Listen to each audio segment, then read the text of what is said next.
Hi, my name is Paul Robinson and I released a book at the end of 2011 called Recovering with T3, My Journey from Hypothyroidism to Good Health Using the T3 Thyroid Hormone. The book is a description of my own journey from illness with hypothyroidism through the various treatments that I received to eventually getting my health back by using T3 or liothyronine or triiodothyronine, whichever you prefer to call it, using T3 on its own to completely regain my health. In the process of doing that, I had to learn a great deal about T3, and the book contains virtually everything I know about T3 and how it can be used effectively and safely. One section of the book, which is several chapters on this, contains what I believe to be the best process for managing T3 dosage. I call it a T3 dosage management process. And I'm hoping that in the long term, doctors as well as patients will look at this and really get some value out of it, because T3 is not an easy drug to use at all. Anyway, one part of this T3 dosage management process is called the Circadian T3 Method, which is what I want to talk about today.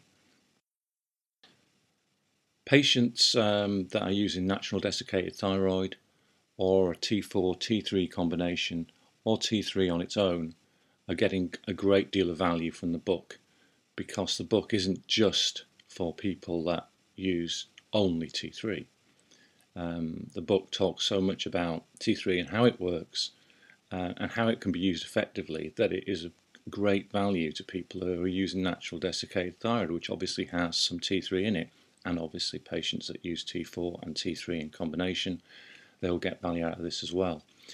The Circadian T3 method, which I'll talk about in a minute, is a process within the overall T3 dosage management process, and it is that Circadian T3 method that is causing a lot of attention at the moment. And for that reason, as well as a textual post on my blog about this, I felt it was important to do an audio recording as well, because there's such a lot to say about it and there's a lot of confusion about it in some cases. Right, well the easiest way for me to start is to go back in time and talk about my health history. This started well over 20 years now, 20 years ago. And I was a classic Hashimoto's thyroiditis patient with the whole range of hypothyroid symptoms. Weight gain, mental sluggishness, dry skin, dry hair, slow digestive system, the works basically, the whole package. And I was on T4, as most patients get put on T4, and it basically did nothing for me, very, very little for me, from dosage ranges of 50 or 100 micrograms right up to 250 or 300 micrograms. It just didn't fix my symptoms, and I just remained ill for about 7 years. I was very desperate. I saw many doctors, many specialists. I tried all sorts of different approaches, and eventually I was given natural desiccated thyroid, and that didn't work either in my case.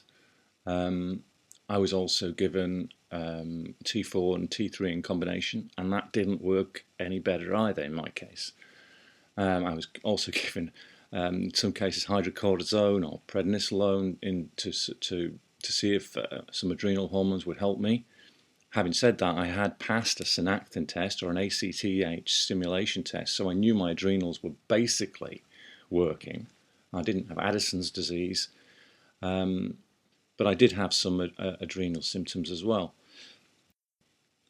But anyway, none of these approaches worked, and I remained ill. And eventually, I was given T3 on its own, and then slowly, very slowly, things started to change around. And it was clear that the T3 was what my body needed, and I needed to basically stop using T4 and get as much T4 out of my system as possible. And I did improve a great deal at that point. However, I didn't fully improve, and I began to pass out fairly regularly. In fact, my blood pressure was low. I got to a point where I was passing out nearly every day. I would stand up and I'd just black out. I basically couldn't work anymore either. I struggled on for a long time, but I was struggling in work. I was passing out at some times in work as well. And basically my whole life was falling apart at the seams. The T3 was a big help, but it wasn't the whole picture. And at that point, when I ceased to go to work, I'd basically done the rounds of all the doctors, all the specialists, endocrinologists, and they told me I had chronic fatigue syndrome or ME or depression, and they'd written me off basically, and there was nobody there to help. At that point, I basically turned my attention to endocrinology books like The Thyroid by Sydney C. Werner and Sydney H. Ingbar, and The Principles of Endocrinology and Metabolism by Kenneth L. Becker. Classic endocrinology books, and I just read and read as much as I could. And this is where things started to change for me in a big way, because I started to understand a lot more about the way in which the thyroid hormones and the adrenal hormones and various other hormones play together as a system, and that gave me enough understanding to start to work my way through this problem. And what I discovered was that many of these hormones have a circadian rhythm. They don't get released at a steady rate during the day. They fluctuate, and they fluctuate in a repeatable way every 24 hours. So for something like cortisol, which is a really key hormone for us, cortisol is released by the adrenal glands, and it's released in high volume in the last 4 hours of our sleep, and then thereafter during the day it's released in pulses, but gradually our overall cortisol level falls to the lowest point at midnight, and that's synchronized with our sleep cycle, and that is a circadian rhythm. Other circadian rhythms are linked to light and dark, but cortisol in particular is linked to our sleep and wake cycle.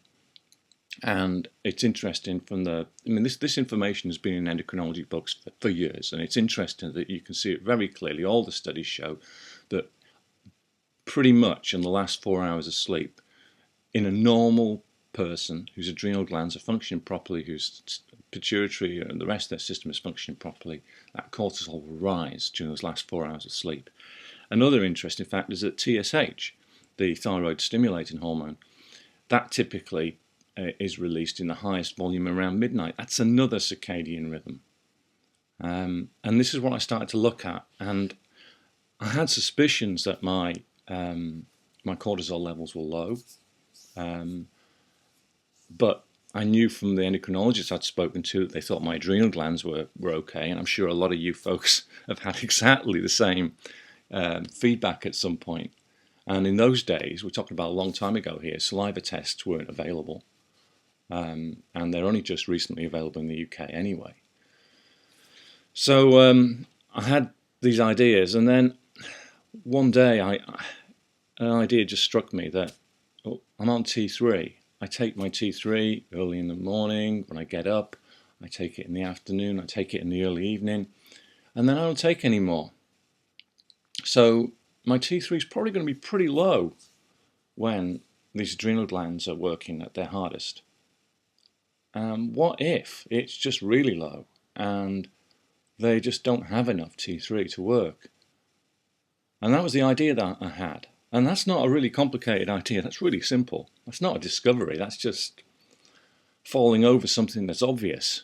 I don't particularly credit myself with any particular brilliancy. I mean, I'd looked at the stuff that was in endocrinology books, and it was an idea.